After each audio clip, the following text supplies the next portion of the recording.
करंथियों पहला बाब 8 आयत।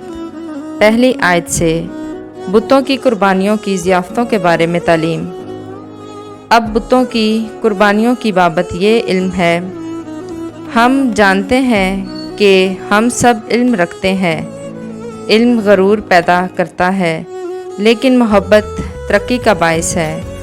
अगर कोई गुमान करे कि मैं कुछ जानता हूँ, तो जैसा जानना चाहिए वैसा अब तक नहीं जानता।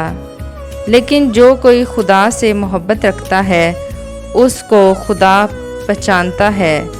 बस बुतों की कुर्बानियों के गोश्त खाने की निस्बत हम जानते हैं कि बुत दुनिया में कोई चीज़ नहीं और सिवा एक के और कोई खुदा नहीं।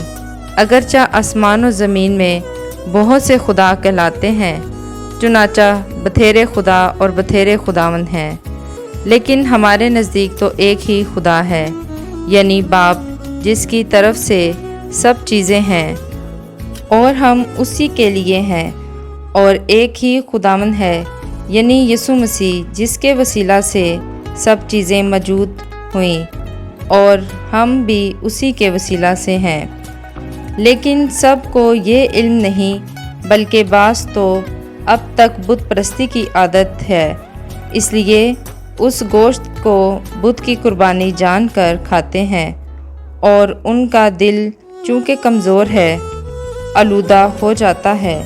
खाना हमें खुदा से नहीं मिलाएगा। अगर ना खाएं तो हमारा कुछ नुकसान नहीं, और अगर खाएं तो कुछ नफ़ा नहीं। लेकिन होशियार रहो, ऐसा ना हो कि तुम्हारी ये आज़ादी कमज़ोरों के लिए ठोकर का बायस हो जाए। क्योंकि अगर कोई तुझ साहिब इल्म को बुत खाना में खाना खाते देखे और वो कमज़ोर शख्स हो, तो क्या उसका दिल बुतों की कुर्बानियाँ खाने पर दलेर ना हो जाएगा? अर्ज़ तेरे इल्म के सबब से वो कमज़ोर शख्स, यानी वो भाई जिसकी खातिर मसीह मुआ, हलाक हो जाएगा, और तुम इस तरह भाइयों के लिए गुनहगार होकर और उसके कमज़ोर दिल को घायल करके मसीह के गुनहगार ठहरते हो। इस सबब से अगर खाना मेरे भाई को ठोकर खिलाए, तो मैं कभी हरगिज़ गोश्त ना खाऊंगा, ताकि अपने भाई के लिए ठोकर का सबब ना बनूं। पाकलाम के पढ़े और सुने जाने पर खुदावंद की बरकत हो।